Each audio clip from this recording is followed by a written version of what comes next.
نحمده ونصلي ونسلم على رسوله النبي الكريم الأمين الرؤوف الرحيم. أما بعد، فأعوذ بالله من الشيطان الرجيم. بسم الله الرحمن الرحيم. وكذلك نري إبراهيم ملكوت السماوات والأرض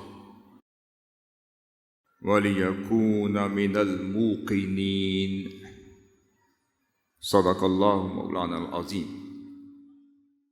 محترم و مکرم علماء کرام، اساتذہ، معلمین، اللہ رب العزت کا جتنا بھی شکر ادا کریں وہ کم ہے کہ اس کے فضل، اس کی رحمت اور آقا علیہ الصلوۃ والسلام کے نالین پاک کے تصدق سے ہر سال کی طرح اس سال بھی آپ اور ہم شہر اعتکاف کی رونق بنے. ہمیں اس کی توفیق خاص سے یہ مہلت ملی کہ رمضان المبارک کے آخری عشرہ میں اللہ سبحانہ و تعالی کی چوکھٹ پر آ کر 10 دن کے لیے سائل بن کر بیٹھ جائیں اور اس سال وادی عشق میں حضور سیدی شیخ الاسلام مدظل العالی کے ہمراہ عازم سفر ہو کر لذت توحید کے ثمرات سے مستفید و مستنیر ہو سکے. ہر رات کی طرح حضور قدوۃ الاولیاء، قدوۃ السالکین، حضور سیدنا طاہر علاء الدین القادری الجیلانی رضی اللہ تعالی عنہ کی توجہات، فیوضات، عنایات کے سائے تلے ان کے مرید خاص کمالات کے مظہر، ان کی عنایات کے مظہر، ان کی تعلیمات و ارشادات کے مظہر رعتم حضور سیدی شیخ الاسلام کے زانوِ تلمذ ہو کر لذت توحید کے کچھ قطرے اپنے قلوب و اذہان میں محسوس کرتے چلے جائیں اور اس توحید کی ضرب سے اس قابل ہو جائیں کہ کسی کے ہاں ایک تو کسی کے ہاں 12 چشمے بھی پھوٹتے ہیں، تو یہاں سے جائیں تو کہیں زہد کا چشمہ پھوٹ رہا ہو، کہیں پر توحید الہی کا چشمہ پھوٹ رہا ہو، کہیں پر عشق الہی کا چشمہ پھوٹ رہا ہو، کہیں پر زہد کا، کہیں پہ ورع کا، کہیں پہ تزکیہ کا، کہیں پہ تقویٰ کا، کہیں پہ عاجزی و انکساری کا، کہیں پہ تواضع کا، اور کہیں پہ تمسک باللہ کا، کہیں پہ تمسک بالقرآن کا، کہیں پہ تمسک برسول اللہ کا صلی اللہ علیہ وسلم، کہیں پہ تمسک بالعلم کا، کہیں پہ تمسک بخدمت الانسانیہ کا، کہیں پہ تمسک باہل بیت رسول اللہ صلی اللہ علیہ وسلم کا، اور کہیں پہ تمسک بنصرت صحابہ کا، کہ چشمے ساتھ جاری کر کے جائیں. ہم تو جائیں پر یہاں کے ثمرات ہمیشہ ہمارے ساتھ ہی رہیں. اللہ رب العزت ہمیں اور آپ کو اس قابل کرے کہ ہم جو سنیں اس پر عمل پیرا ہوں اور اپنی زندگی کے لیے زیور ایمان بنا کر، دستور حیات بنا کر اور چارٹر آف لائف کے لیے اسے سنبھال سکیں. حاضرین محترم، پچھلی نشست میں نے بھی توفیق اللہ تعالی جس ٹاپک سے اس سلسلہ گفتگو کا آغاز کیا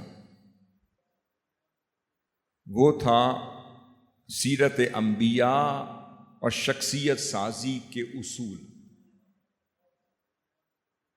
اس کے ذیل میں ہم نے مقصد بعثت انبیاء اور مقصد قصص انبیاء کی تمہید کے ساتھ جس بات پر ترکیز کی تھی وہ یہ تھا کہ انبیاء علیہ الصلوۃ والسلام کی بعثت کے مقاصد میں سے ایک بڑا مقصد دعوت و تبلیغ حق تھا، اور دعوت و تبلیغ حق کے میدان میں انبیاء علیہ الصلوۃ والسلام سے بڑھ کر انسانیت کے لیے کوئی رول ماڈل نہیں ہو سکتا۔ جب ہم دعوت کی بات کرتے ہیں،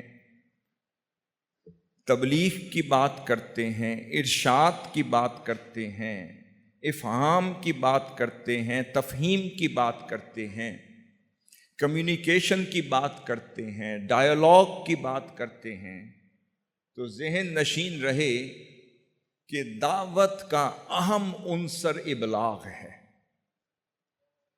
دعوت کا اہم عنصر ابلاغ ہے، اور دعوت اس وقت تک شروع ہی نہیں ہو سکتی جب تک داعی اس میسج کو بطریق احسن ابلاغ کے ذریعے پہنچا نہ دے۔ اور جب ہم ابلاغ کی بات کرتے ہیں تو اس کا اہم عنصر کمیونیکیشن اور ڈائیلاگ ہے۔ انبیاء علیہ الصلوۃ والسلام کو اللہ رب العزت نے ادب الحوار میں، جس کو ایٹیکیٹ آف ڈائیلاگ کہتے ہیں، ایٹیکیٹس آف کمیونیکیشن کہتے ہیں، ایٹیکیٹس آف ڈسکشن کہتے ہیں، مکالمے کے آداب کہتے ہیں، تو مکالمے کے آداب کے میدان میں بھی اگر کوئی رول ماڈل ہے تو وہ انبیاء علیہ الصلوۃ والسلام کی ذوات قدسیہ سے بڑھ کر اور کوئی نہیں۔ میں نے اللہ کی توفیق سے پچھلی گفتگو کے دوسرے حصے میں جس بات پر نقطہ منتج کیا وہ حوار تھا کہ آج دعوت و تبلیغ حق کے میدان میں یا پروفیشنل لائف کے میدان میں ہوں یا پرسنل لائف ہو یا معاشرتی لائف ہو، گھریلو زندگی ہو یا عامت الناس میں ہوں یا خواص میں ہوں یا کسی بھی پلیٹ فارم پر ہوں، سب سے اہم جو ٹول ہے وہ ڈائیلاگ کے ایٹیکیٹ، اس کے مینر اور اس کے آداب ہیں۔ اسلام سے خوبصورت کوئی کمپلیٹ کوڈ آف لائف نہیں، مگر اسلام کو اپنا کر سلامتی کا پیکر بننے کے لیے خوبصورت وے آف کمیونیکیشن بھی درکار ہے۔ ہم اسلام کے داعی تو بن سکے، مگر اس کا مقدمہ اس لیے ہار رہے ہیں کہ اچھے ایڈوکیٹ نہ بن سکے، ہم اس کے اچھے مبلغ نہیں بن سکے، ہم کمیونیکیشن سکلز میں مار کھا جاتے ہیں۔ میں نے بڑی روزمرہ زندگی سے مثالیں لے کر اس ٹاپک کو سبسٹینشیٹ کرنے کی کوشش کی تھی، اور اب ہم اس مکالمے کے آداب کو سیرت انبیاء کے تناظر میں اللہ رب العزت کے انبیاء کے مختلف مکالموں کا ذکر کریں گے، اور ان حوار بینہ و بین ربہ و بینہم و بین اقوامہم و ملتہم و بین اعدائہم، ان کے اور ان کے اعداء کے مابین، ان کے اور ان کی قوموں کے مابین، اور ان کے خاندان اور اہل خانہ کے مابین، اور دشمنان حق کے مابین، اور حکمرانوں کے مابین، بادشاہوں کے مابین، انبیاء اور انبیاء کے مابین، اور انبیاء اور اولیاء کے مابین مختلف ڈائیلاگ میں سے ہم ادب الحوار اور ایٹیکیٹس آف حوار کو، ایٹیکیٹس آف کمیونیکیشن کو، ڈسکشن کو، ڈائیلاگ کو سمجھنے کی کوشش کریں گے انشاءاللہ۔ آخری بات جس پر بات پچھلی ختم ہوئی تھی وہ سیدنا ابراہیم علیہ السلام کی ہم نے ڈائیلاگ اور ان کے مکالموں پر بات ختم کی تھی، اور آج کی گفتگو کا آغاز بھی ہم سیدنا ابراہیم علیہ السلام کے کچھ مکالموں سے کر رہے،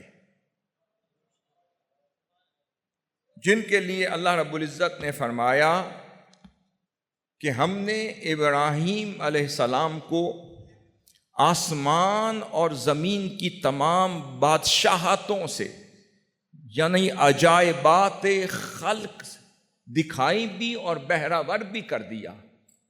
یعنی ہم نے اپنے ابراہیم کو کوسموس کا پورا نالج عطا کر دیا، کائنات میں جتنے مارز وجود میں آنے والے علوم تھے، فنون تھے،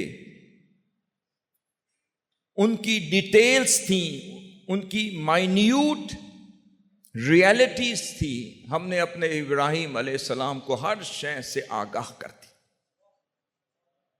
اس لیے فرمایا ان ابراہیم کان امۃ قانتا للہ حنیفا، اس لیے ہم نے اپنے ابراہیم علیہ السلام کو تن تنہا اپنی ذات میں امت بنایا، اور امت کے معانی میں سے ایک یہ ہے معلم الخیر اور معلم الانسانیہ، انسانیت کے معلم کو بھی امت کہتے ہیں، اور خیر کی طرف لے جانے والی ہستی اور جامع الخصال الخیر، اچھی خصلتوں کو اپنے اندر جمع کرنے والی ہستی کو بھی امت کہتے ہیں۔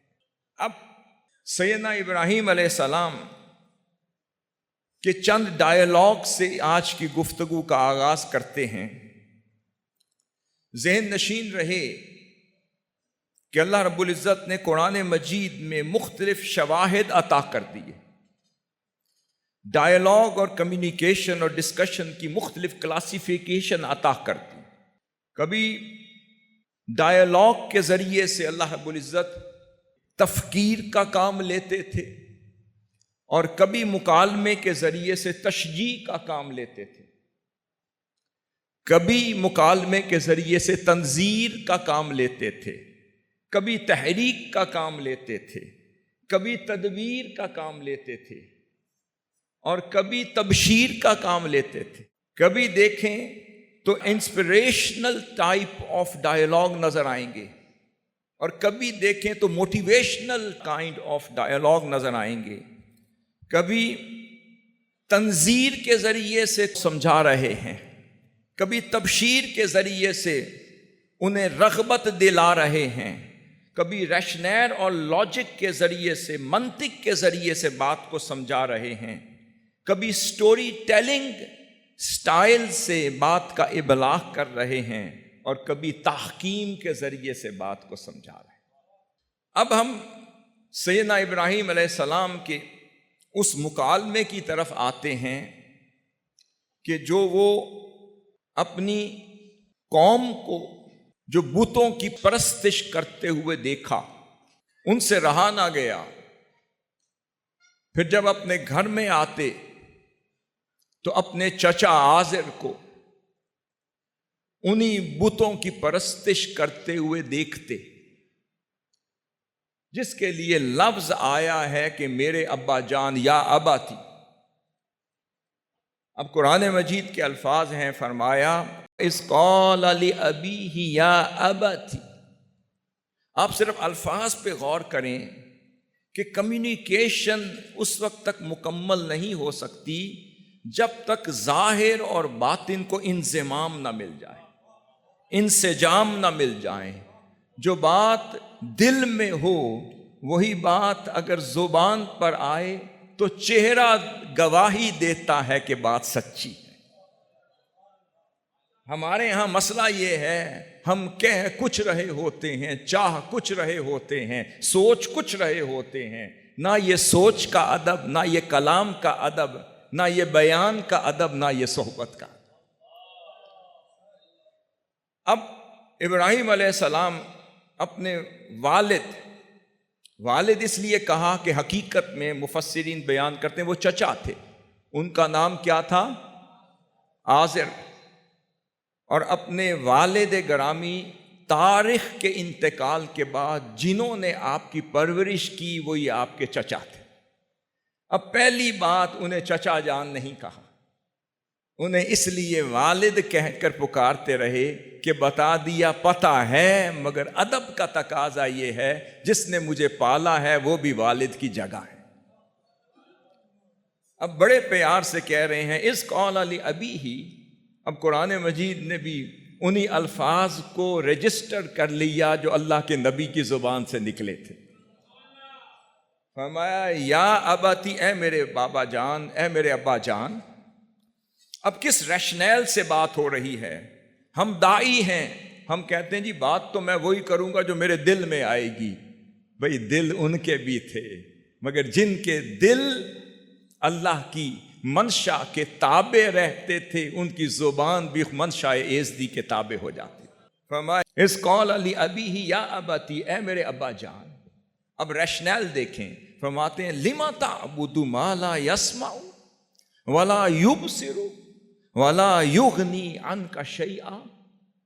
اب انداز دیکھیں، میں ہمیشہ عرض کرتا ہوں نطق ینطق نطقا، کہ ہر زبان سے نکلنے والا حرف یا کلمہ بتاتا ہے کہ اندر کیا ہے۔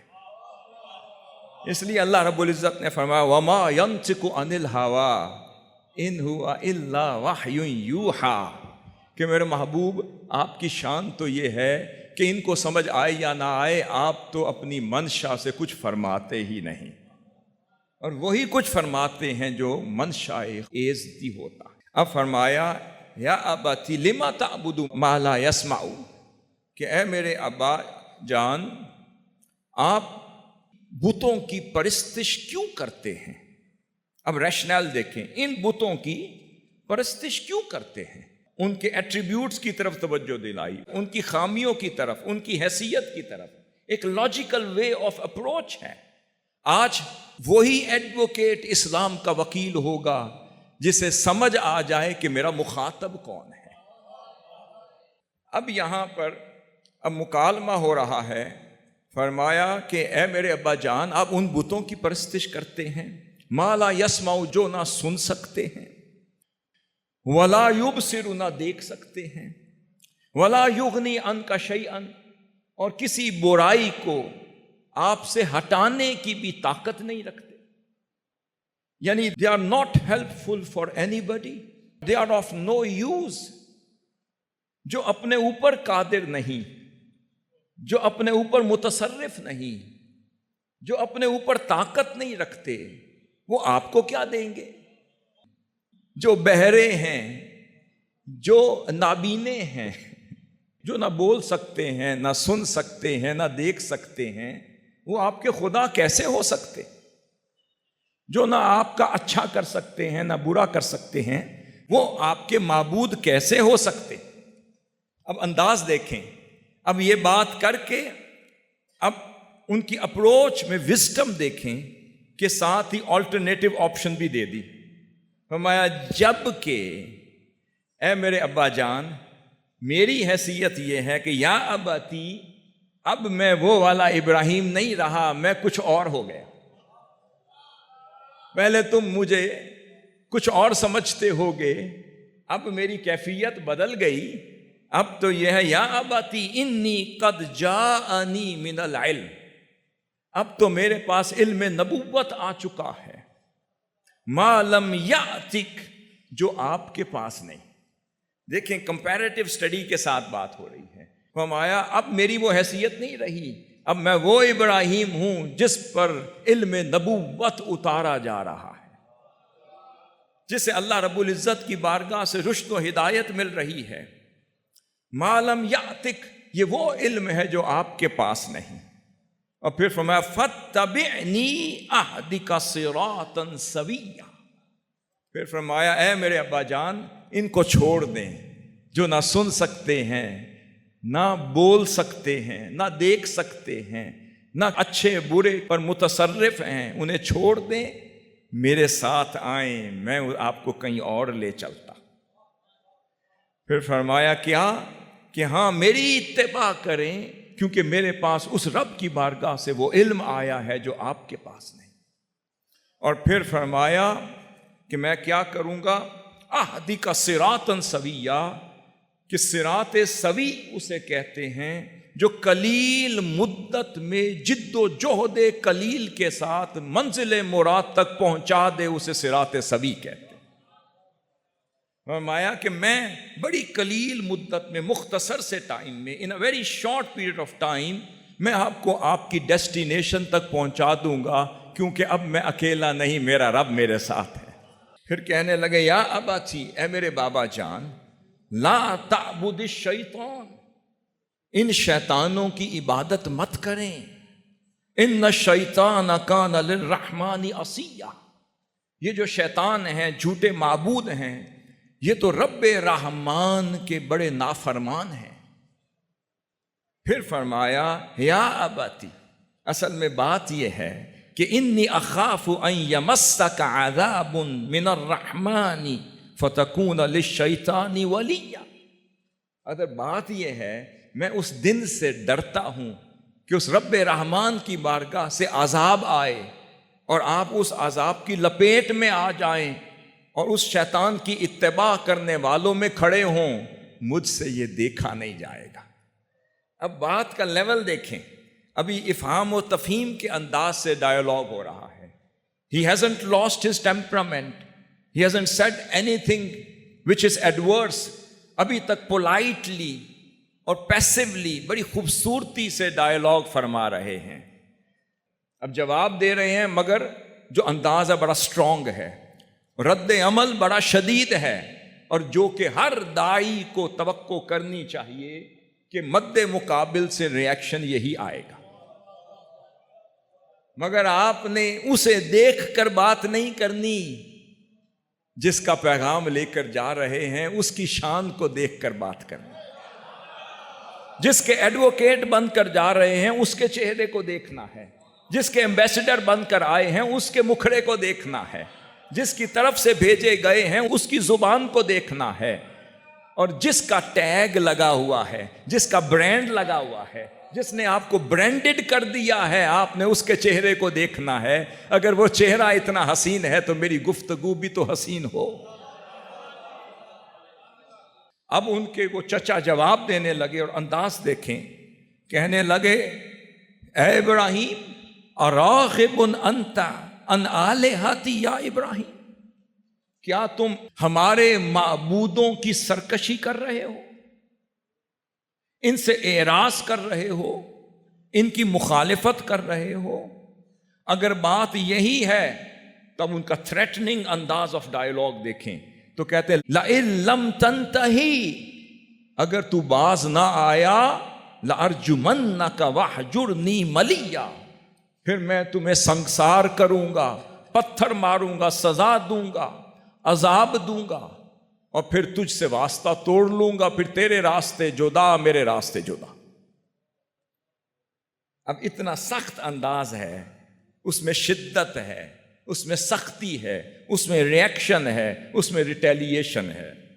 اب آگے دیکھیے مکالمہ چل رہا ہے، مگر سیدنا ابراہیم علیہ السلام اپنے ٹیمپرامنٹ کو لوز نہیں کرتے،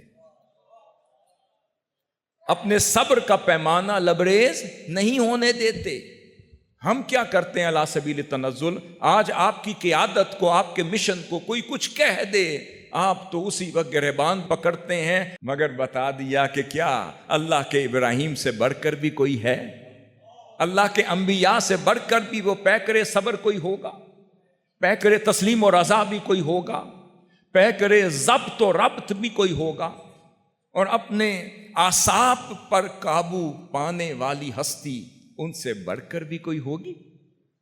اب فرمایا سن کر، اب وہاں پر کوئی عام ہوتا تو طیش میں آ جاتا، دو چار سخت جملے سناتا اور یقیناً بد دعا تو دیتا، مگر فرمایا تو نے میرے ابراہیم کو نہیں سمجھا، میرا ابراہیم پیکر تسلیم و رضا تھا، میرا ابراہیم قانت للہ حنیفہ، بڑا مطیع بھی تھا، فرما بردار بھی تھا، لجپال بھی تھا، لطیف بھی تھا، بڑے لطف و کرم والا تھا، بڑی شفقت و محبت والا تھا، بڑا ذہین بھی تھا، فتین بھی تھا، حکیم بھی تھا، لطیف بھی تھا۔ مگر جواب کیا دیتے ہیں؟ فرماتے ہیں کوئی بات نہیں، قال السلام علیک، ہائے ہائے ہائے، وَإِذَا خَاطَبَهُمُ الْجَاهِلُونَ قَالُوا سَلَامًا۔ ہمارے ہاں کوئی صوفی صاحب ہوں، وہ کہیں تیری ایسی کی تیسی، میں نے خدا کا پیغام دیا، تم سمجھتے نہیں خدا تمہیں غرق کر دے۔ نہیں، کیا کہا؟ سلام علیکہ، اے میرے بابا تجھ پر پھر بھی سلامتی بھیجتا ہوں۔ بیسٹ ڈائلاگ کیا، سلام علیکہ۔ پھر فرمایا سأستغفر لک ربی، اور میں اپنے رب کی بارگاہ میں آپ کے لیے مغفرت بھی کرتا رہوں گا، اور آپ کی مغفرت کی دعا بھی کرتا رہوں گا، اور آپ کے لیے ہدایت کی دعا بھی کرتا رہوں گا۔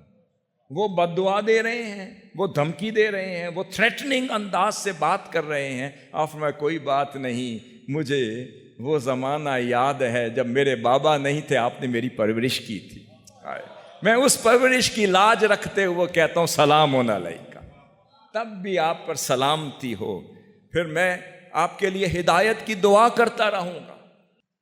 وَأَعْتَزِلُكُمْ وَمَا تَدْعُونَ مِن دُونِ اللَّهِ، اور پھر میں اعتزال، یعنی میں آپ سے اور آپ کے معبودوں سے اور آپ کی قوم سے میں کنارہ کشی تو اختیار کر رہا ہوں، وَأَدْعُو رَبِّي، اور دوسری طرف میں اپنے رب کو پکارتا رہوں گا، اس کی دعوت کا کام جاری رکھوں گا، اس کی طرف اس کے بندوں کو بلاتا رہوں گا، تاکہ میں اپنے رب کی بارگاہ میں ہمیشہ خیر پر رہوں اور اس کی بخشش کو مانگتا رہوں، اور اس کے رحم اور اس کے کرم کو میں اس سے مانگتا رہوں، اور ہمیشہ اس کی عطا اور خیرات سے اپنی جھولی کو بھرتا رہوں۔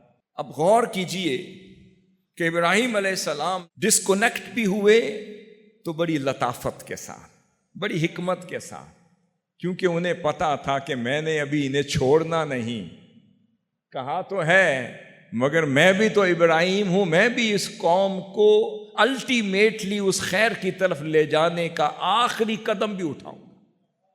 پھر آپ کے چچا آزر بھی بت پرستی پر قائم و دائم رہے، قوم بھی بت پرستی پر جمی رہی، وہ اپنے گونگے، بہرے اور اندھے خداؤں کو اسی طرح پوجتے رہے، ان کی پرستش کرتے رہے، سلسلہ چلتا رہا۔ پھر ابراہیم علیہ السلام نے ایک بار پھر اپنے چچا اور اس قوم کو پھر بلا لیا، پھر ان سے مخاطب ہوئے۔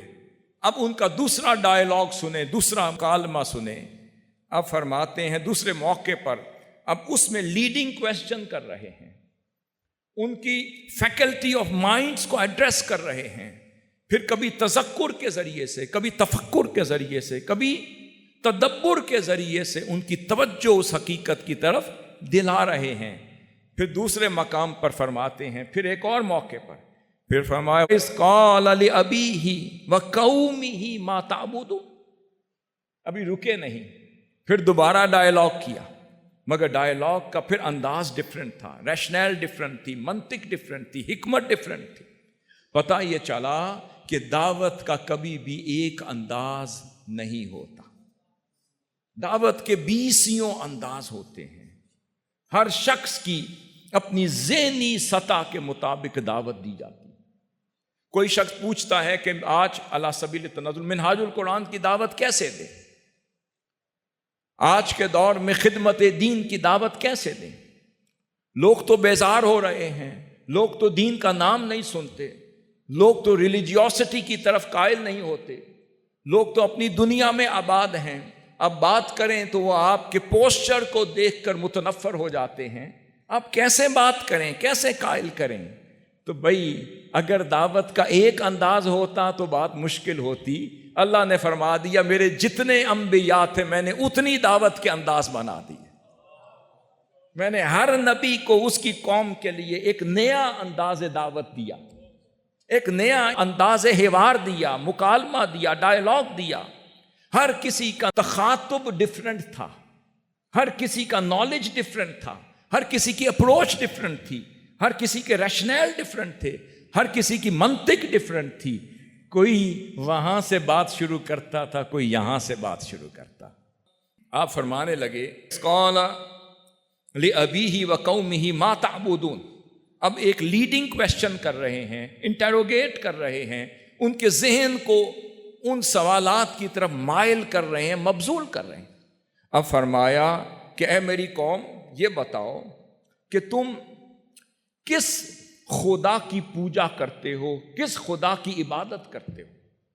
فرمایا کہ ما تعبدون, تم کس کی عبادت کرتے ہو؟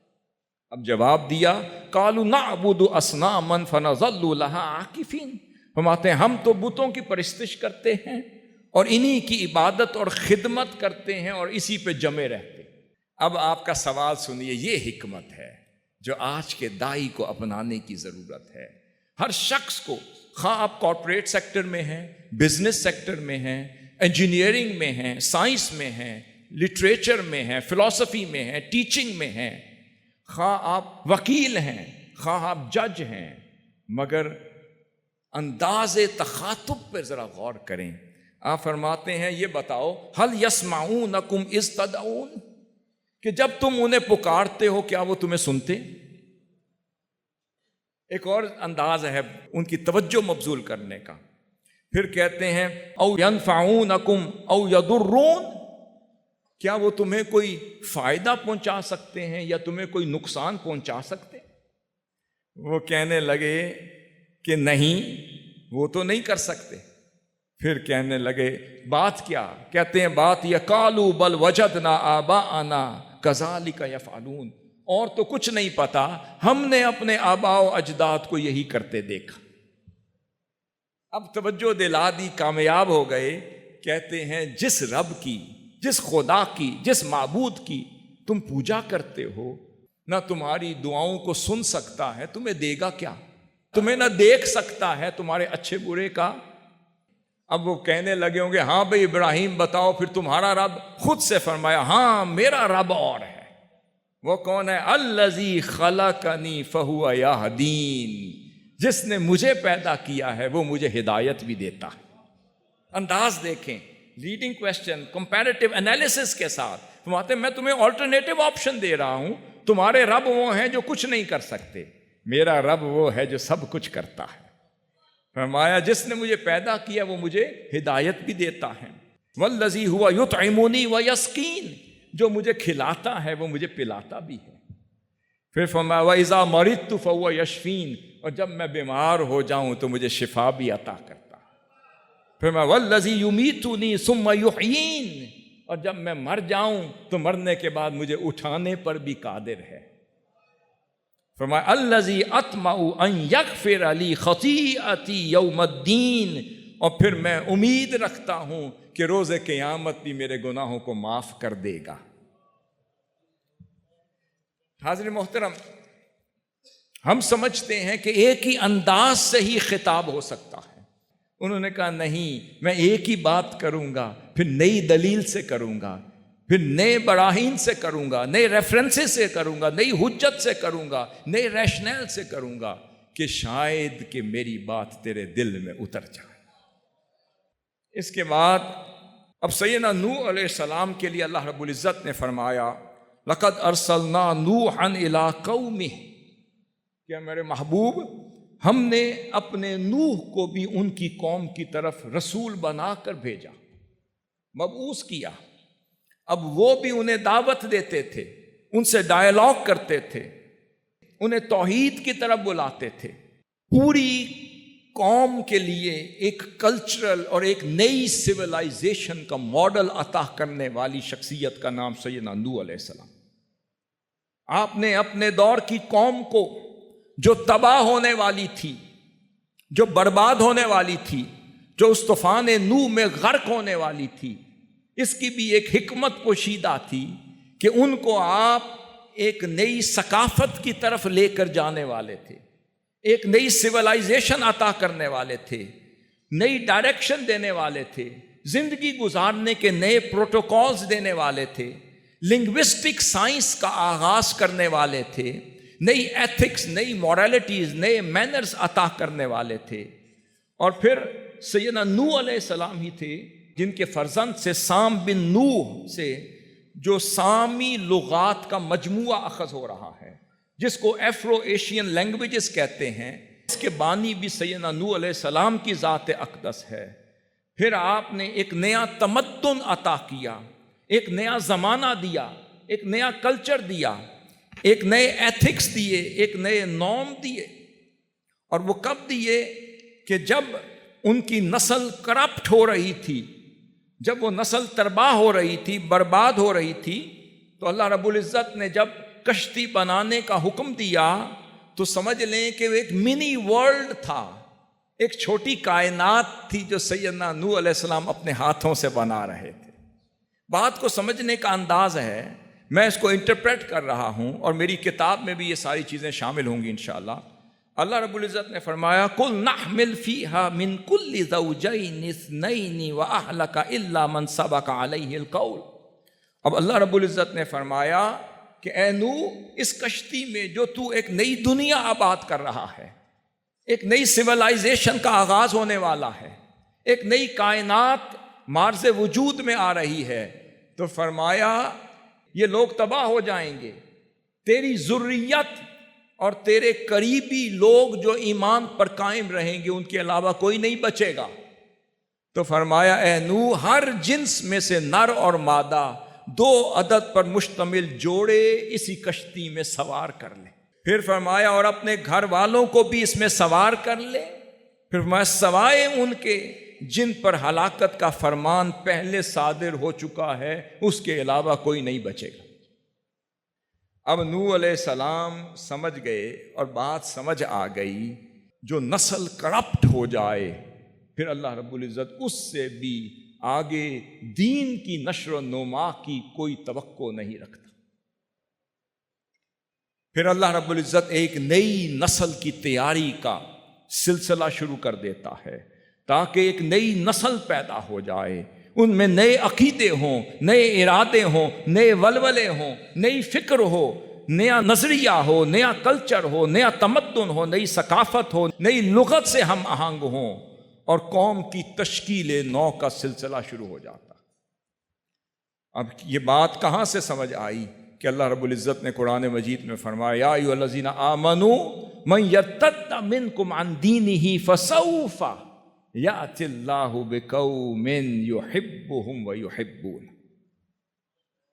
جب ایک قوم اپنے نبی کے عطا کردہ رستوں سے مرتد ہو جائے، ہدایت سے ہٹ جائے، نیک راہ سے ہٹ جائے اور اپنے لیے عذاب الہی مسلط کر دے، تو پھر اللہ رب العزت اپنی نگاہ ہٹا دیتا، پھر اس قوم پہ توجہ نہیں دیتا۔ فرمایا میں اس کو کرپٹ کر دیتا ہوں۔ فَسَوْفَ يَأْتِ اللَّهُ بِقَوْمٍ، پھر میں ایک نئی قوم کو لاتا ہوں جس سے میں محبت کرتا ہوں گا، جو مجھ سے محبت کرتی۔ بعض اوقات ہم غلط جگہ پہ دعوت دے رہے ہوتے ہیں، یہ بھول جاتے ہیں کہ ان کا تو سافٹ ویئر کرپٹ ہو چکا ہے۔ تو طریقہ کیا؟ جب سافٹ ویئر کرپٹ ہو تو وقت ضائع کرنے کی بجائے پھر سنت نوح علیہ السلام پہ چلا جاتا ہے۔ حضور شیخ الاسلام سمجھ گئے کہ یہ نسل کرپٹ ہو گئی ہے، مگر آپ رکے نہیں، کیونکہ داعی الی الحق ہیں، مجدد وقت ہیں، اللہ کے عطا کردہ اس نور سے، اس فہم سے، اس ادراک سے، اس بصیرت سے، اس فراست سے دیکھ رہے ہیں۔ اس لیے فرمایا اتقوا فراست المؤمن فإنہ ینظر بنور اللہ۔ آپ سمجھ گئے یہ کرپٹ ہو گئی یہ قوم، مگر چھوڑا نہیں، فرمایا مردہ قوم کے اندر ایک زندہ قوم پیدا کر رہا۔ یہ منہاج القرآن کیا ہے؟ باہر کی قوم قوم نوح کی طرح برباد ہو رہی ہے، فساد انگیزی کا شکار ہو رہی ہے، مینٹلی کرپٹ ہے، سائیکولوجیکلی کرپٹ ہے، فلسافیکل کرپٹ ہے، معاشیات میں کرپٹ ہے، معیشت میں کرپٹ ہے، معاشرت میں کرپٹ ہے، سوچ اور فکر میں کرپشن آ چکی ہوئی ہے، ایمان میں کرپشن آ گئی۔ مگر حضور شیخ الاسلام نے فرمایا کوئی بات نہیں، میں مردہ قوم کے اندر منہاج القرآن کے رفقا، وابستگان، عہدیداران، محبین، متوسلین اور اس اعتکاف گاہ کو سجا کر ان نوجوانوں کو بلا بلا کر ایک نئی قوم پیدا کر رہا۔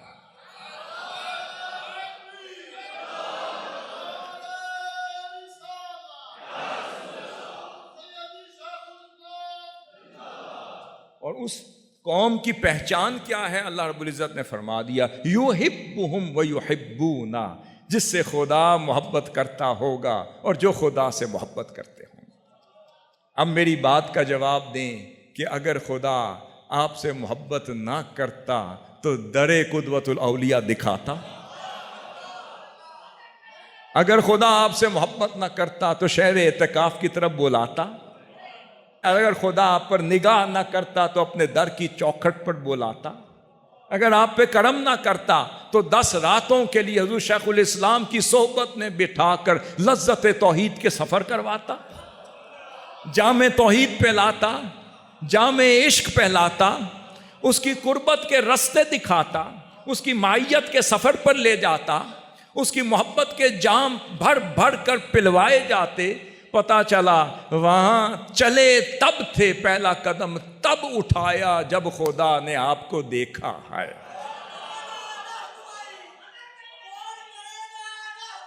ایک ذہن میں رکھ لیں، اگر کوئی کہے میں آیا ہوں، حضور شیخ الاسلام نے فرمایا اسی میں کو تو میں ختم کر رہا، میرے خدا نے توفیق دی تو میں آ گیا۔ جی میں خدمت کر رہا ہوں، بھئی آپ کون ہوتے ہیں؟ وہ توفیق دیتا تو کسی اور سے خدمت لے لیتا، اس کے ہاں خادموں کی، بندوں کی کوئی کمی نہیں، یہ اس کا کرم ہے کہ اس کی نگاہ آپ پہ پڑ گئی، آپ کو چن لیا اور چن کے منہاج القرآن کی طرف بھیج دیا، حضور شیخ الاسلام کے سپرد کر دیا، اہل اللہ کی نگری میں بھیج دیا۔ اگر جان بھی چلی جائے تو شاید آج بچ جائے۔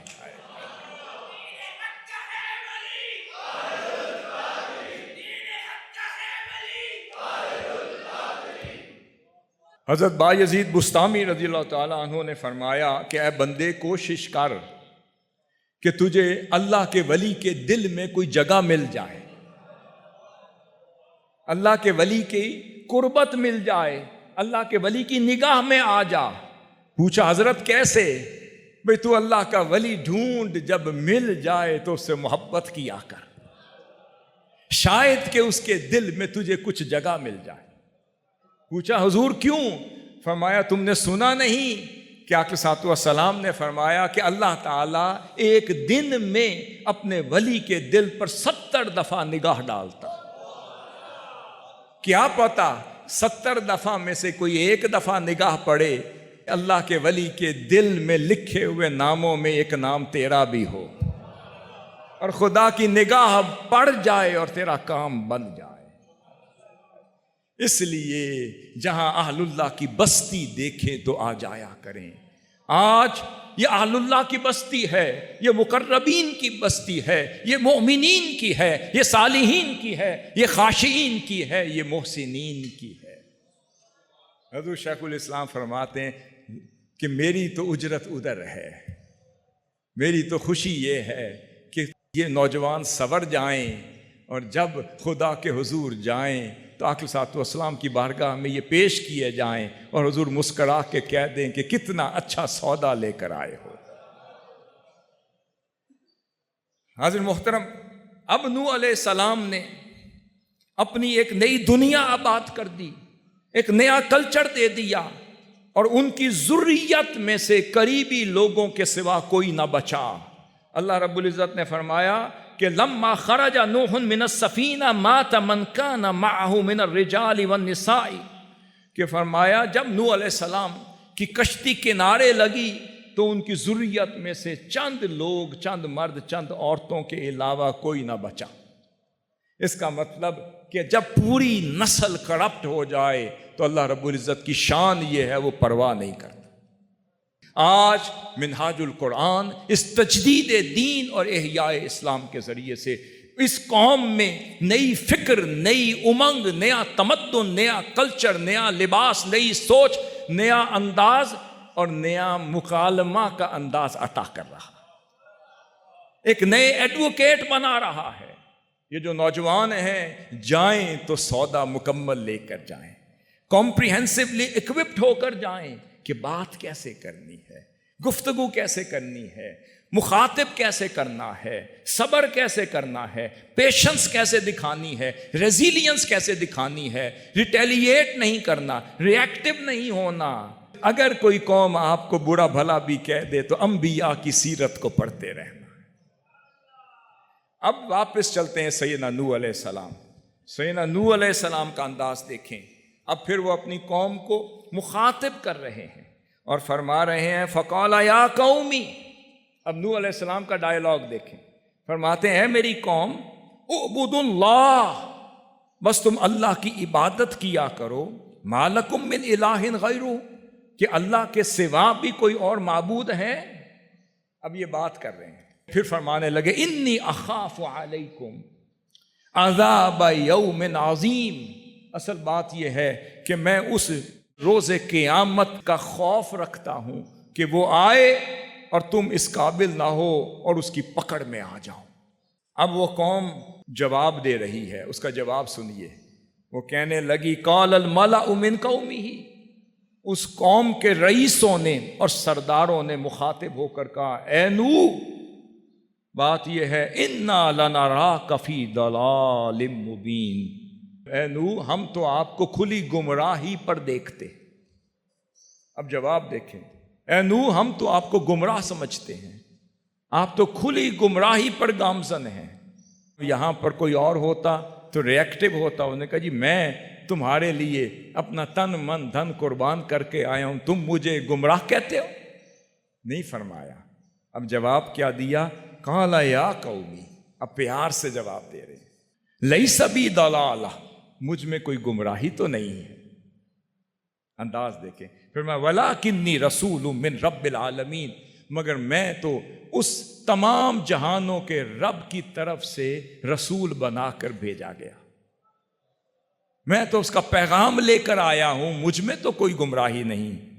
پھر فرمایا ابلغکم رسالات ربی، میں تو اپنے رب کے پیغامات تمہیں سناتا ہوں۔ پھر فرمایا وانصح لکم، اور تمہیں نصیحت کرتا رہتا ہوں، وَأَعْلَمُ مِنَ اللَّهِ مَا لَا تَعْلَمُونَ، اور میں اس رب کی بارگاہ سے وہ کچھ جانتا ہوں جو تم نہیں جانتے۔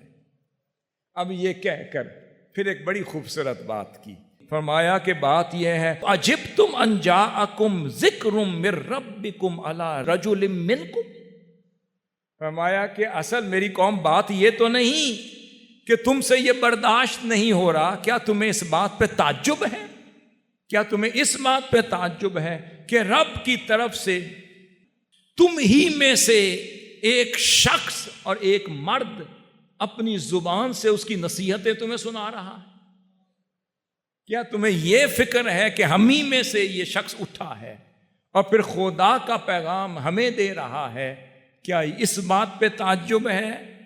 تو پھر کہتے ہیں پھر یہ بات بھی تو ہے لِيُنذِرَكُمْ وَلِتَتَّقُوا، یہ وہی شخص ہے جو خدا کے عذاب سے تمہیں ڈرا بھی تو رہا ہے، یہ وہی شخص ہے جو تمہیں پرہیزگار بنا بھی تو رہا ہے، وَلَعَلَّكُمْ تُرْحَمُونَ، تاکہ تم پر رحم کیا جا سکے۔ حاضرین محترم، اب ہم کچھ واقعات سیدنا موسیٰ علیہ السلام کے قصص میں سے بھی ڈائیلاگ کے حوالے سے گو تھرو کرنے کی کوشش کریں گے انشاءاللہ تعالی۔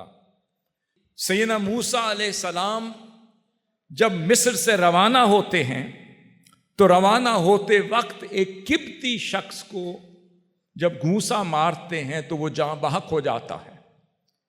اب وہ رکتے نہیں، ذہن میں ایک خوف ہے، ایک خطرہ ہے، ایک خدشہ ہے کہ فرعون کو خبر ہو گئی کہ میری قوم میں سے ایک بندہ جاں بحق ہو گیا تو میری پیروی کرے گا، مجھے فالو کرے گا تو آپ روانہ ہوتے ہوتے مدین کی سرزمین پر پہنچ گئے۔ اب میں آپ کو مدین کی سرزمین کی طرف لے جا رہا ہوں، اور چشم تصور میں مدین کا وہ کنواں لے کر آئے۔ مدین کی قوم سیدنا شعیب علیہ السلام کی قوم ہے، اور سیدنا شعیب علیہ السلام ساری زندگی کرپشن کے خلاف کلمہ حق بلند کرتے رہے۔ لوگ ملاوٹ کرتے تھے، لوگ تولنے میں کمی بیشی کرتے تھے، لوگ لین دین میں دھوکہ دہی سے کام لیتے تھے، لوگ اپنے معاملات میں فیئر نہیں تھے، لوگ اپنے لین دین میں دھوکہ دہی سے کام لیتے تھے۔ اور سیدنا شعیب علیہ السلام ساری زندگی اس قوم کو اس کرپشن سے بچاتے رہے، اس کے خلاف اصلاح کا کام کرتے رہے، ان کو خوف دلاتے رہے اور جہاد کرتے رہے۔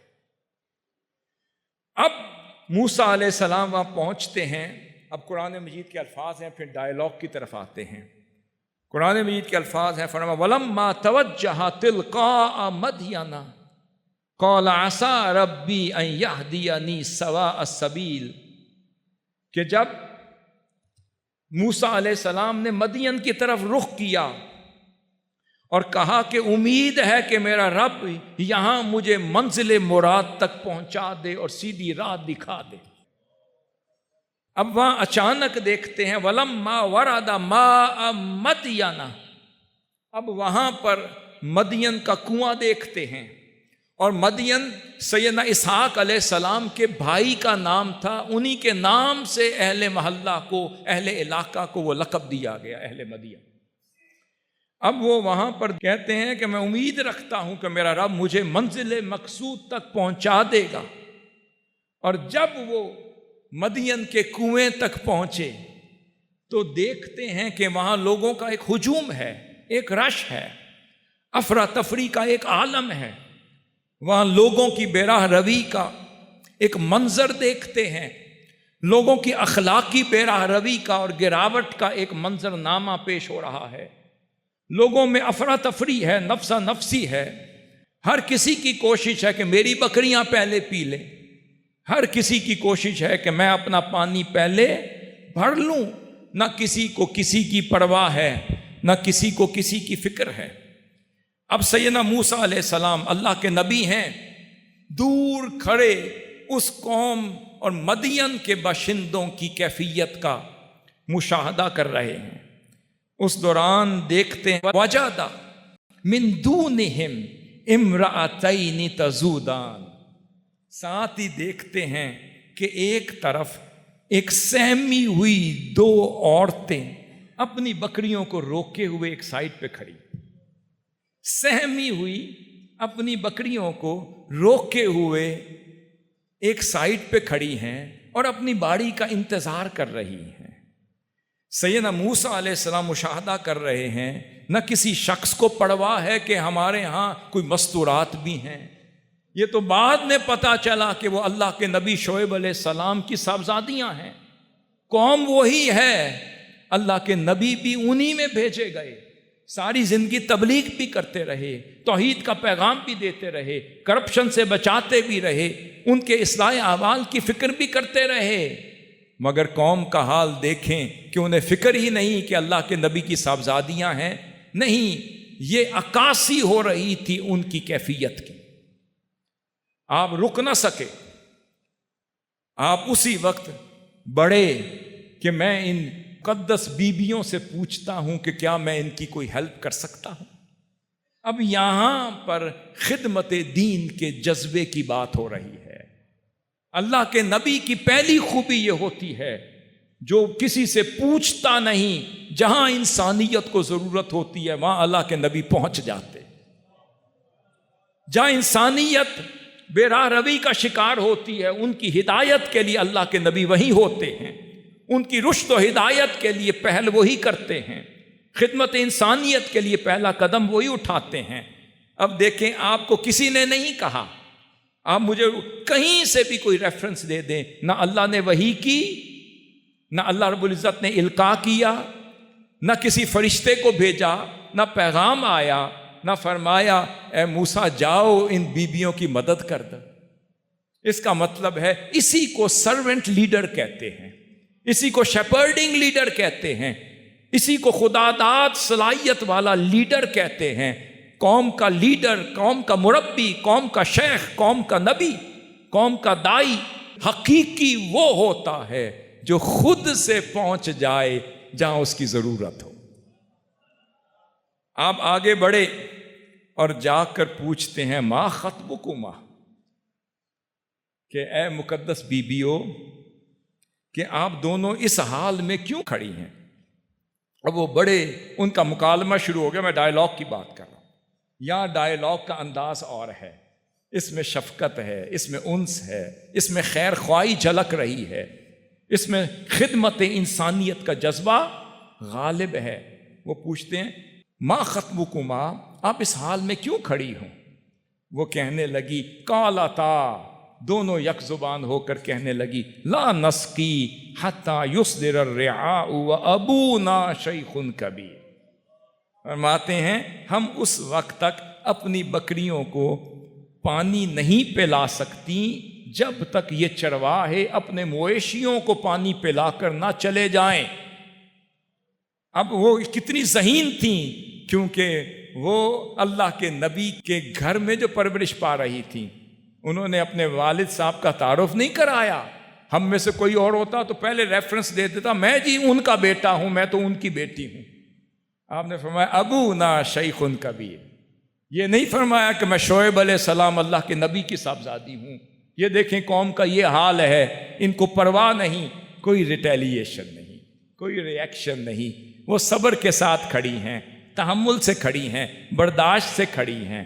اس کا مطلب وہ بھی کھڑی ہیں اور ان کی بکریاں بھی صبر سے کھڑی ہیں، ان میں بھی صبر ہے، اور ان کی صحبت میں رہ رہ کر ان بکریوں میں بھی صبر پیدا ہو۔ اگر بکری شعیب علیہ السلام کی ہو تو ان کے خانوادے سے جڑ جائے تو صبر والی بن جائے، اور ہم وہ ہیں جو اللہ کے اولیاء کی صحبتوں میں آتے بھی ہیں، جاتے بھی ہیں، اور صبر نامی کوئی چیز آج تک پیدا نہ ہو سکی۔ اسی وقت آپ نے ان کی بکریوں کو پکڑا، فَسَقَا لَهُمَا ثُمَّ تَوَلَّىٰ إِلَى الظِّلِّ۔ اسی وقت سیدنا موسیٰ علیہ السلام کے اندر کی لیڈرشپ جاگ اٹھی، ان کے اندر کی انسانیت کا جذبہ جاگ اٹھا۔ خدمت انسانیت کے لیے ہی اللہ کا نبی وقف ہوتا ہے۔ اب وہ انسانیت چھوڑیں، وہ تو ان بکریوں کی خدمت میں بھی لگ گئے، ان بکریوں کو لے گئے، انہیں پانی پلا کر اور ان صاحبزادیوں کو روانہ کر کے پھر درخت کے سائے تلے آ کر کھڑے ہو گئے۔ اب دیکھیں کوئی مدد نہیں مانگی، یہ نہیں کہا اچھا بھئی میں بھی تو بے یار و مددگار ہوں، بتاؤ بھئی تمہارے والد صاحب کہاں ہیں، مجھے لے جاؤ۔ نہیں، ان کی سوفسٹیکیشن دیکھیں، ان کے آداب دیکھیں، ان کی غیرت دیکھیں، ان کا حیا دیکھیں۔ مدد کی اور کر کے درخت کے سائے تلے آ کے کھڑے ہو۔ ہمارے ہاں تو کوئی مدد کر دیں تو کہتے ہیں ہاں بھائی بتائیں اس کا معاوضہ، اب کیا ہوگا، پھر میری بھی بات کر دو، میری بھی بات بن جائے، میرا بھی کوئی سلسلہ شروع ہو جائے۔ نہیں، اب آگے سنیے، پھر فرمایا فَقَالَ رَبِّي إِنِّي لِمَا أَنزَلْتَ إِلَيَّ مِنْ خَيْرٍ فَقِيرٌ۔ کتنی خوبصورت بات کی۔ اب ان کی عاجزی دیکھیں، ان کی انکساری دیکھیں۔ وہ فرماتے ہیں موسیٰ علیہ السلام نے جب خدمت کر دی، بکریوں کو پانی پلا دیا، بکریوں کی خدمت کر دی، انسانیت کی خدمت کر دی، ان مقدس بیبیوں کی بغیر کسی رشتے ناطے کے خدمت کر دی، تو پھر آ کر درخت کے نیچے کھڑے ہو کر کہتے ہیں اے میرے رب، میں ہر بھلائی کا جو تو میری طرف اتارے میں محتاج ہوں۔ ہائے ہائے ہائے، اب کوئی اور ہو تو اترائے، وہ کہے کہ واہ جی موسیٰ کیا کہنے تیرے، آج تو نے بڑی خدمت کر دی۔ نہیں، ان کے الفاظ میں عاجزی ہے، اس میں ہیوملٹی ہے، اس میں انکساری ہے۔ دائی وہ ہوتا ہے جو جم غفیر سے خطاب کر کے دعوت دے کر 1000 رفقا بنا کر لوگوں کی خدمت کر کے پانی پلا کر غریب بے کس لوگوں کو سہارا دے کر کپڑے پہنا کر چیریٹی کا کام کر کے، یہ کیا تھی؟ یہ چیریٹی تھی، یہ خدمت انسانیت تھی۔ وہ کام کر کے اور آ کر کہے مولا میں تو تیرا محتاج ہوں کہ تو میری خدمت لیتا رہے اور میں کرتا رہوں۔ اب موسیٰ علیہ السلام کی عظمت دیکھیں، ان کی طبیعت کی عاجزی اور انکساری دیکھیں۔ مولا تو مجھے خیر کے کاموں میں استعمال کرتا رہے اور میں ہوتا رہوں، کیونکہ میں تیری بارگاہ میں فقیر ہوں، میں تو محتاج ہوں تیرا، میں تو عاجز ہوں۔ یہ تیرا کرم کہ تو نے موسیٰ کو خدمت کے لیے بھیجا اور موسیٰ نے کی۔ موسیٰ کا کیا کام کہ خود سے کر لے؟ اس کے بعد آگے سنیے، ابھی تھوڑی دیر ہی گزری تھی، اب مکالمہ چلنے لگا ہے۔ فَجَاءَتْهُ إِحْدَاهُمَا تَمْشِي عَلَىٰ اسْتِحْيَاءٍ کہ تھوڑی دیر ہوئی کہ دونوں میں سے ایک صاحبزادی بڑے حیادار طریقے سے چلتی ہوئی آپ کے پاس آ رہی۔ بڑے استحیاء ان کا لفظ آیا ہے کہ اللہ رب العزت کو اپنے شعیب علیہ السلام کے گھر میں تربیت پانے والی صاحبزادی کے چلنے کا انداز بھی پسند آ گیا۔ میں دیکھو کہ ان میں سے ایک صاحبزادی، ایک بچی بڑے حیادار طریقے سے اپنے کپڑوں کو سمیٹتے ہوئے، اور پھر مفسرین لکھتے ہیں، امام طبری، امام بغوی اور دیگر، کہ وہ اپنے جسم کو ڈھانپتے ہوئے بڑے حیادار طریقے سے چلتی ہوئی آ رہی، اور پھر آ کر کیا کہتی ہیں؟ ان ابی یدعوک لیجزیک اجر ما سقیت لنا۔ فرمایا کہ میرے بابا جان نے آپ کو بلایا ہے، جو آپ نے ہماری بکریوں کو پانی پلایا ہے وہ اس کی اجرت دینا چاہتے۔ ہائے ہائے، اللہ کے نبی وہ ہیں کہ وہ کسی کا احسان رہنے نہیں دیتے، اسی وقت اتارتے، کسی کی بھلائی کا قرض باقی رہنے نہیں دیتے، اسی وقت اتارتے ہیں۔ اپنی صاحبزادی کو بھیجا اور صاحبزادی حیادار طریقے سے، بڑی موڈسٹی کے ساتھ، بڑے خوبصورت انداز سے، بڑی حیاداری سے چلتی ہوئی آ رہی ہیں، اور موسیٰ علیہ السلام کو کہتی ہیں میرے بابا جان نے بلایا ہے، جو آپ نے خدمت کی ہے وہ خود اس کا اجر آپ کو دینا چاہتے۔ اب مفسرین بیان کرتے ہیں یہ ان کا حیا تھا۔ اب موسیٰ علیہ السلام کا حیا دیکھیے کہ حضرت امام بغوی اور امام طبری بیان کرتے ہیں تفسیر میں کہ جب چلنے لگے تو آپ رک گئے۔ آپ نے فرمایا اے بی بی، بات یہ ہے حیا اسی میں ہے کہ پہلے میں چلوں، میرے بعد آپ چلو، کہیں میری نگاہ چلتے ہوئے آپ پہ نہ پڑ جائے۔ اب موسیٰ علیہ السلام کے اندر بھی موڈسٹی کا بھی کمال دیکھیں، ان کے حیا کا بھی کمال دیکھیں۔ حیا کا تقاضا یہ ہے، غض بصر کا تقاضا یہ ہے کہ آگے چلیں گی تو لا محالہ میری نگاہ ان پر پڑتی رہے گی۔ فرمایا میری بہن آپ پیچھے ہو جائیں، میں آگے ہو جاؤں، اور اگر میں بھٹکنے لگوں تو میری رہنمائی کر دینا تاکہ میں منزل تک پہنچ سکوں۔ یہاں تک کہ کرتے کرتے سیدنا شعیب علیہ السلام کی موسیٰ علیہ السلام سے ملاقات ہو جائے۔ میں صرف مکالمے کی بات کر رہا ہوں، اب وہ سارا واقعہ سناتے ہیں، سارا قصہ سناتے ہیں۔ وہ فرماتے ہیں اللہ نے کرم کر دیا، آپ کو اس قوم سے بچا لیا۔ اب شعیب علیہ السلام مکالمہ کر رہے ہیں، مکالمہ دیکھیں، یہ بڑی خوبصورت بات ہے۔ اب مکالمے پہ غور کریں اور الفاظ پہ غور کریں۔ سیدنا شعیب علیہ السلام وہ نبی بھی ہیں اور سیدنا موسیٰ علیہ السلام کے مربی بھی ہونے والے ہیں، ان کے شیخ بھی ہیں، ان کے مربی بھی ہیں، ان کو رہنمائی اور رشد و ہدایت کی طرف لے جانے والے ہیں، ان کی تربیت کرنے والے ہیں۔ افضل اور مفضول کی بات آ رہی ہے۔ اب وہ فرماتے ہیں قال انی، اے موسیٰ، اريد ان انکحک احدی ابنتی ہاتین علی ان تأجرنی 8 حجج۔ فرماتے ہیں اے موسیٰ میں چاہتا ہوں کہ آپ 8 سال کے لیے میرے پاس اجرت پہ کام کریں، اس کے بدلے میں اپنی صاحبزادیوں میں سے ایک صاحبزادی آپ کے عقد میں دینا چاہتا ہوں، اور اس کا مہر یہ ہوگا کہ آپ اجرت پر میرے پاس 8 سال گزار دیں۔ اب ان کے انداز بیان دیکھیں، اللہ کا ہو سکتا ہے پیغام بھی آ گیا ہو کہ شعیب موسیٰ آ رہا ہے، اس کی تربیت کرنا، پھر یہاں سے اس نے ایمن اور طور کی وادی میں جانا ہے، مجھ سے ہم کلام ہونا ہے، تو مجھ سے ہم کلام ہونے کے آداب تو نے سکھانے ہیں۔ اب وہ کہہ سکتے تھے کہ خدا کا حکم ہوا ہے کہ میں تیری تربیت کروں، اے موسیٰ اب تجھے 8 سال میری تربیت میں رہنا ہوگا، یہ کہہ سکتے تھے، مگر ان کا ادب حوار دیکھیں، ادب مکالمہ دیکھیں، گفتگو کا ادب دیکھیں، کہہ رہے ہیں کہ میں چاہتا ہوں کہ میں تحفے میں صاحبزادیوں میں سے ایک صاحبزادی آپ کو دے دوں، اور اس کا مہر اتنا ہوگا کہ اب 8 سال میرے پاس گزارے، صرف نہ گزارے اجرت بھی ساتھ دوں گا، اجرت پہ رکھوں گا۔ اب آپ کیا فرماتے ہیں؟ پھر فرمایا فَإِنْ أَتْمَمْتَ عَشْرًا فَمِنْ عِنْدِكَ۔ اب یہ الفاظ سنیے، اور اگر آپ 10 سال پورے کر لیں تو آپ کا مجھ پر احسان ہوگا۔ ہائے ہائے ہائے، رکھ اجرت پہ رہے ہیں، مہر کے طور پر بلا رہے ہیں، ہمارے ان بکریوں کو چراتے رہیں، پانی پلاتے رہیں، خدمت کرتے رہیں، میں اجرت دیتا رہوں گا، اس کا معاوضہ دیتا رہوں گا، اور نتیجے میں ایک صاحبزادی بھی آپ کے عقد میں دے دوں گا۔ اور پھر کہا اگر آپ 10 سال پورے گزار لیں تو پھر آپ کا مجھ پر احسان ہوگا۔ ہائے ہائے ہائے، کیا ایسے معلم بھی آج رہے؟ کیا ایسے مرشد بھی آج رہے؟ کیا ایسی صحبتیں بھی آج رہیں؟ کیا ایسے سکھانے والے مینٹور بھی آج رہے؟ وہ کیسے مینٹور تھے؟ فرمایا اگر 10 سال پورے کر دیں تو آپ کا مجھ پر احسان ہوگا۔ پھر آگے مکالمہ سنیے، پھر فرماتے ہیں وَمَا أُرِيدُ أَنْ أَشُقَّ عَلَيْكَ، اور پھر کہا میں اے موسیٰ آپ پر مشقت بھی نہیں ڈالنا چاہتا، آپ کو مشقت میں بھی نہیں ڈالنا چاہتا۔ اور پھر اگلے الفاظ سنیے، فرمایا سَتَجِدُنِي إِن شَاءَ اللَّهُ مِنَ الصَّالِحِينَ۔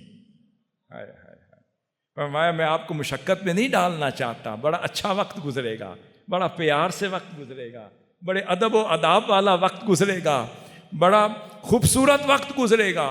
پھر فرمایا ستجدونی، اب ادب دیکھیں، موسیٰ علیہ السلام سیکھنے آئے ہیں اور شعیب علیہ السلام سکھا رہے ہیں، اور فرمایا کیا آپ مجھے پائیں گے، مقدم کسے کر دیا؟ موسیٰ علیہ السلام کو، کہ آپ مجھے پائیں گے انشاءاللہ اگر اللہ نے چاہا، من الصالحین، صالحین میں سے۔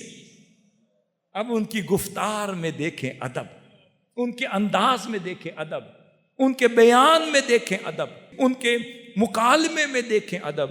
یہ نہیں فرمایا مجھے آپ، یہ کہہ سکتے تھے کہ اے موسیٰ مجھے آپ صالحین میں سے پائیں گے، پریشان نہیں ہونا، یہ بنتا تھا کیونکہ آپ شیخ تھے، آپ مربی تھے، آپ فرما سکتے تھے، مگر ادب مربی دیکھیں۔ فرمایا اے موسیٰ 2 سال اور بڑھا دیں تو آپ کا مجھ پر احسان ہوگا، میں آپ کو مشقت میں بھی نہیں ڈالنا چاہتا۔ پھر فرمایا اگر اللہ نے چاہا تو آپ مجھے صالحین میں سے پائیں گے۔ اب دوسری طرف اسماعیل علیہ السلام کے آداب دیکھیں، لفظ وہی ہیں، میں نے غور کیا یہ وہی کلمات ہیں۔ وہاں کیا فرمایا؟ وہاں فرمایا جو ابراہیم علیہ السلام نے، اے بیٹے میں نے خواب میں دیکھا ہے کہ میں تجھے ذبح کر رہا ہوں، ماذا ترا، آپ اس خواب کو کیسے دیکھتے ہیں؟ تو اسماعیل علیہ السلام نے فرمایا یا ابت افعل ما تؤمر ستجدنی ان شاء اللہ من الصابرین، وہی سیغہ وہی ہے۔ فرمایا آپ مجھے انشاءاللہ اگر اللہ نے چاہا تو صبر کرنے والوں میں پائیں گے۔ میں نے سوچا یہ تو جڑتا ہے کیونکہ وہ فرزند تھے اور وہ باپ بھی تھے، وہ شیخ بھی تھے، مگر یہاں کیسے جڑتا ہے؟ یہاں فرمائے ستجدونی انشاءاللہ من الصالحین، کہ آپ مجھے اللہ نے چاہا تو صالحین میں سے پائیں گے۔ پتہ چلے شیخ ہوں، مربی ہوں، باپ ہوں تو فرزند کا کہنا تو جڑتا ہے، مگر شعیب علیہ السلام کے مربی ہونے کا کیا کہنا کہ افضل ہو کہ بھی مفضول کو ادب سے کہہ رہے ہیں کہ اگر آپ مجھے اللہ نے چاہا تو صالحین میں سے پائیں گے۔ آج اگر ابلاغ چاہیے تو ادب کو شامل کر لیں، اگر افصاح چاہیے ادب کو شامل کر لے۔ آج نہ وہ استاد رہ گئے، نہ معلم رہ گئے، نہ وہ مرشد رہ گئے، نہ وہ لوگوں کو سمجھانے والے دائی رہ گئے۔ بات اپنے میں ہے، اگر اپنی کمی کجی پوری ہو جائے تو بات سیدھا سینے میں اترتی ہے۔ پھر وہ عرصہ گزر گیا، پھر آپ روانہ ہوتے ہیں اور ان میں سے ایک صاحبزادی آپ کے عقد میں آپ کی اہلیہ بن جاتی ہیں۔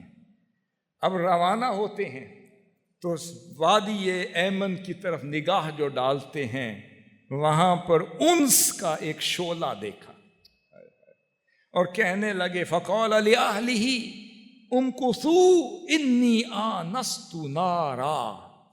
اب وہاں وادی ایمن سے گزر رہے ہیں، سردیوں کی راتیں ہیں، فرمایا اے میری زوجہ یہاں تھوڑی دیر ٹھہرو، ذرا میرا ویٹ کرو، میں نے انی آنست نارا، میں نے وہاں ایک آگ کا شعلہ دیکھا ہے، میں نے وہاں انس و محبت کا ایک شعلہ دیکھا ہے۔ فرمایا لعلی آتیکم منہا بقبس او اجد علی النار ہدا۔ اب موسیٰ علیہ السلام مکالمہ کر رہے ہیں اپنی اہلیہ سے، فرماتے ہیں شاید میں کوئی چنگاری تیرے لیے بھی لے آؤں، میں نے وہاں آگ سے بھڑکتی ہوئی چنگاری دیکھی ہے، اور عرفاء بیان کرتے ہیں میں نے انس و محبت سے بھڑکتا ہوا شعلہ دیکھا ہے، شاید کوئی مجھے بلا رہا ہے، پیار اور محبت سے بھڑکتا ہوا شعلہ محبت و انس دیکھا ہے۔ فرمایا شاید کہ میں تیرے لیے بھی کوئی نصیب لے آؤں، یا میں اس آگ میں سے کوئی رہنمائی پالوں جس کے لیے میں سرگردہ ہوں۔ یہ کہہ کر روانہ ہوئے۔ اب یہاں پہ اللہ رب العزت کے ساتھ مکالمہ شروع ہو رہا ہے۔ اب یہ ایک اور مکالمہ ہے، اب اللہ کے نبی کا اللہ کے ساتھ مکالمہ ہو رہا ہے۔ اللہ کے مکالمے کے آداب تو دیکھیے کیسے ہیں۔ اب موسیٰ علیہ السلام وہ درخت کی طرف بڑھتے چلے گئے، وہ دیکھتے ہیں کہ ایک آگ جل رہی ہے، مگر حیران ہوتے ہیں نہ درخت کے اوپر جلتی ہے، نہ درخت کو جلاتی ہے، نہ گل ہوتی ہے، بس جلتی جا رہی ہے۔ وہ آگ کو سمجھتے رہے، سمجھ نہ آئی، اس کو پانے کے لیے آگے بڑھے، وہ آگ اور بڑھ گئی، وہ پھر آگے بڑھے، وہ آگ اور بڑھ گئی۔ اتنے میں گھبرا کر پیچھے ہٹنے لگے، یہ فطری عمل تھا، پیچھے ہٹنے لگے تو ادھر سے آواز آئی یا موسیٰ، اے موسیٰ کدھر جا رہے ہو؟ میں ہی تو تیرا رب ہوں، انا اللہ، میں ہی اللہ ہوں، میں ہی رب العالمین، سارے جہانوں کا رب ہوں۔ اے موسیٰ میرے پاس آ کر پھر کدھر جا رہے ہو؟ کتنے پیار سے اللہ رب العزت کا بلانے کا انداز دیکھیں۔ اے موسیٰ تو نے بڑا سفر کاٹ لیا، اب 40 سال کو پہنچ گئے ہو، مجھے بھی تیرا بڑا انتظار تھا، اب آئے ہو ٹھہرو ذرا، اب آئے ہو ٹھہرو ذرا، تو تھوڑی دیر تو ٹھہرے رہو، اب مجھے بھی تجھ سے جم کے بات کرنے دو۔ میں اے موسیٰ کدھر جا رہے ہو؟ فرمایا انا اللہ رب العالمین، میں ہی تو تیرا رب ہوں، رب العالمین، تمام جہانوں کا پالنے والا ہوں۔ پھر فلما آتاہا نودی یا موسیٰ، پھر جب وہ آگے بڑھے اس وادی طوا میں جب داخل ہونے لگے، آواز آئی یا موسیٰ۔ اب ان کے کان تو مچل جاتے ہوں گے، ان کا دل مچل جاتا ہوگا، کیفیت بدل جاتی ہوگی جب وہ آواز سنتے ہوں گے یا موسیٰ۔ بڑے پیار سے خدا فرماتا ہوگا اے موسیٰ کدھر جا رہے ہو؟ ابھی تو آئے ہو، رکو تو صحیح، ٹھہرو تو ذرا۔ پھر فرمایا انی انا ربک، اے موسیٰ میں ہی تیرا رب ہوں، انی بے شک میں ہی تیرا رب ہوں، تجھے بلا رہا ہوں۔ اب اس کے انداز دیکھیں۔ پھر فرمایا فخلا نعلیک، اے موسیٰ تجھے ادب بھی تو میں نے ہی سکھانا ہے، اب وادی طوا میں آئے ہو تو ادب یہ ہے کہ اپنے نالین بھی اتار دو۔ خود ہی نالین بھی اتروا دیے۔ اے موسیٰ اس وادی طوا کا، اس مقدس وادی کا ادب یہ ہے کہ میری بارگاہ میں آئے ہو تو اپنے نالین بھی اتار دو۔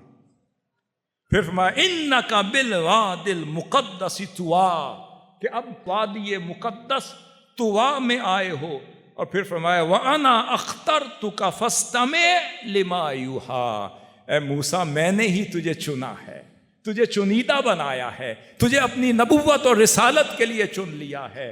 اب موسیٰ جو میں تجھ سے کہوں گا خاموشی سے سنتے رہنا۔ اب پتہ چلا دائی کی پہلی ضرورت یہ ہے کہ وہ مستمع ہو، وہ سننے والا ہو، جو میں نے کل وہ دائی نہیں ہو سکتا، وہ متکلم نہیں ہو سکتا، وہ اچھا ڈائیلاگ نہیں کر سکتا، وہ گفتگو میں ماہر نہیں ہو سکتا جب تک وہ سننے کا عادی نہ ہو۔ اب غور کریں کہ تھوڑی دیر موسیٰ علیہ السلام نے وہ قبطی جہاں بحق ہوا تھا وہاں سے مدین تک پہنچے تھے، مدین سے اس رعب کو ختم کرنے کے لیے 8-10 سال شعیب علیہ السلام کی صحبت میں رکھوایا ہے تاکہ 40 سال کا وہ عدد پورا ہو جائے۔ جب عمر مبارک 40 سال کی ہوئی تو اللہ رب العزت کی بارگاہ سے پھر اذن ہوا تو آپ روانہ ہو رہے ہیں۔ اب ادھر شعلہ دیکھ کر تھوڑی دیر گھبرا گئے اور پھر آگ کو پکڑنے لگے، آگ دوڑنے لگی، اس کیفیت میں واپس لوٹنے لگے۔ اب غور کریں، اچانک اللہ کی آواز آتی ہے کہ اے موسیٰ رک تو صحیح، میں تیرا رب۔ اب وہ جو کیفیت طاری ہوئی ہوگی ان کے اوپر، وہ اللہ رب العزت کے ہم کلام ہونے کا جو ایک رعب ہوگا۔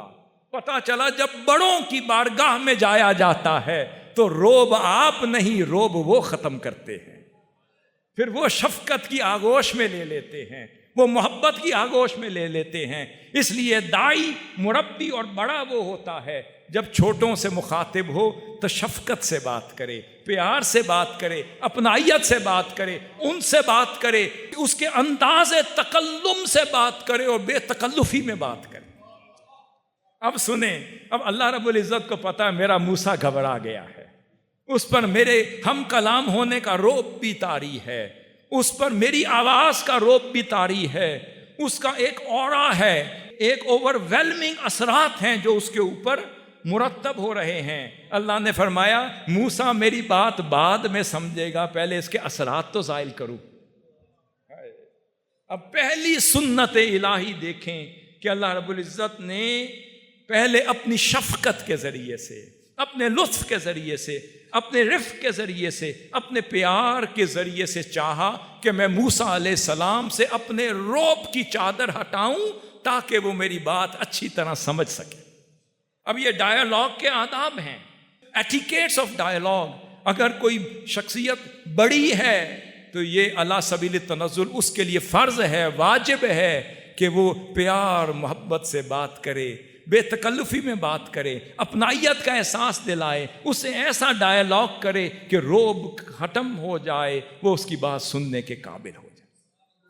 اب آگے کیا فرمایا آپ سنیں، بڑا خوبصورت یہ ڈائیلاگ ہے، یہ مجھے بڑا پسند ہے۔ اب اللہ رب العزت ہم کلام ہو رہا ہے، اب موسیٰ علیہ السلام بیٹھے ہیں اور ہاتھ میں عصا ہے۔ کیا اللہ رب العزت کو نہیں پتا کہ موسیٰ علیہ السلام کا عصا ہاتھ میں ہے، اس کا مقصد کیا ہے، وہ کس لیے عصا استعمال کرتے ہیں؟ اگر خدا کو نہیں پتا تو کس کو پتا؟ اب اللہ رب العزت کا ہم کلام ہونے کا انداز دیکھیں۔ اللہ فرما رہا ہے ما تلک بیمینک یا موسیٰ۔ اب رعب ختم کرنا ہے نا، اس اورا کو، اس اثرات کو زائل کرنا ہے۔ فرمایا اے موسیٰ یہ بتا کہ تیرے دائیں ہاتھ میں کیا ہے۔ اب موسیٰ علیہ السلام کو نہیں پتا۔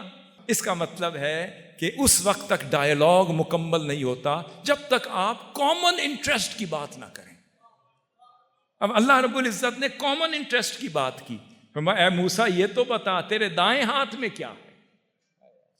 فرماتے ہیں ہی عصایا، مولا یہ میرا وہ عصا ہے، اتوکا علیہا، کبھی کبھی اس پر ٹیک لگا کر بیٹھ جاتا ہوں، وَأَحُشُّ بِهَا عَلَى غَنَمِي، اور کبھی کبھی میں پتے جھاڑتا ہوں تاکہ پتے گریں اور میری بکریاں کھا سکیں۔ پھر فرمایا کہ وَلِيَ فِيهَا مَآرِبُ أُخْرَى، اور مولا اور بھی اس سے میں کئی کام لے لیتا ہوں۔ اب وہ بھی بے تکلف ہو رہے ہیں۔ اگر اس آئس کو بریک نہ کیا جائے تو بات سمجھ نہیں آتی۔ تو دعوت کا پہلا اسلوب یہ ہے کہ لوگوں کے لیول پر آ کر بات کرو۔ اب اللہ رب العزت نے جب اعتماد دے دیا، اب موسیٰ علیہ السلام کو تیار کرنا مقصود تھا، اس فرعون کے دربار میں بھیجنا تھا، عصا کو آپ کا معجزۂ اعظم بنانا تھا اور اس کو اژدہا میں بدلنا تھا۔ پہلے آئس بریک ہو رہی ہے، کانفیڈنس لیول بلڈ اپ ہو رہا ہے، اس سے رعب کی چادر زائل کر رہا ہے تاکہ میرا موسیٰ جس کیفیت میں مبتلا ہے اس کیفیت میں میری بات نہیں سمجھ سکے گا۔ جب کیفیت زائل ہو گئی تو فرمایا قال القیھا یا موسیٰ، اے موسیٰ یہ عصا ذرا زمین پر تو پھینک۔ انہوں نے اسی طرح وارفتگی میں پھینک دیا۔ جب پھینکنے کی دیر تھی فَأَلْقَاهَا فَإِذَا هِيَ حَيَّةٌ تَسْعَىٰ، وہ عصا پھینکنے کی دیر تھی کہ وہ اژدہا بن گیا اور بڑی تیزی سے ادھر ادھر دوڑنے لگا۔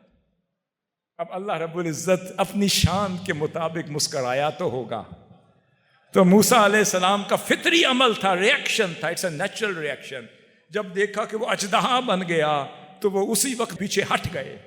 اللہ رب العزت فرمایا اے موسیٰ کدھر جا رہے ہو، ابھی رکو تو صحیح، کچھ نہیں ہوتا، میں موجود ہوں۔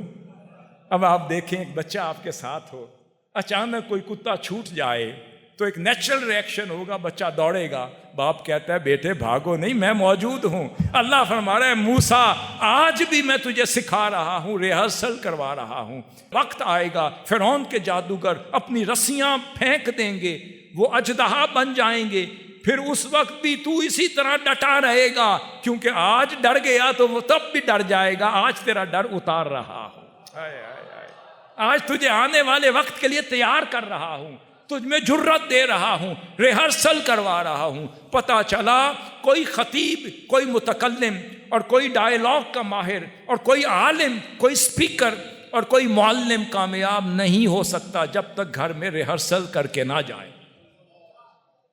ریہرسل کروائی جا رہی ہے۔ فرمایا قال خذھا ولا تخف، اے موسیٰ اسے پکڑ تو صحیح، گھبراتا کیوں ہے، کچھ نہیں ہوتا، کچھ نہیں ہوتا، ولا تخف، گھبرا مت، پکڑ لے۔ اب وہاں بیان کیا جاتا ہے کہ موسیٰ علیہ السلام کی جو عصا تھا وہ بھی 2 شاخہ تھا، اور وہ اژدہا بھی 2 منہ والا بن گیا۔ تھوڑی دیر دیکھ کر گھبرانے لگے، فرمایا موسیٰ ہاتھ تو لگا، اب خود بھی تو کر سکتا تھا، نہیں، فرمایا خذھا ولا تخف سنعیدھا سیرتھا الاولیٰ، فرمایا موسیٰ ہاتھ تو لگا۔ اب موسیٰ علیہ السلام نے اژدہا کو پکڑا، پکڑنے کی دیر تھی وہ عصا بن گیا۔ اب یہاں بتانا چاہ رہا تھا اے اژدہا تجھے لمس سے موسیٰ ملا تو پھر عصا بن گیا۔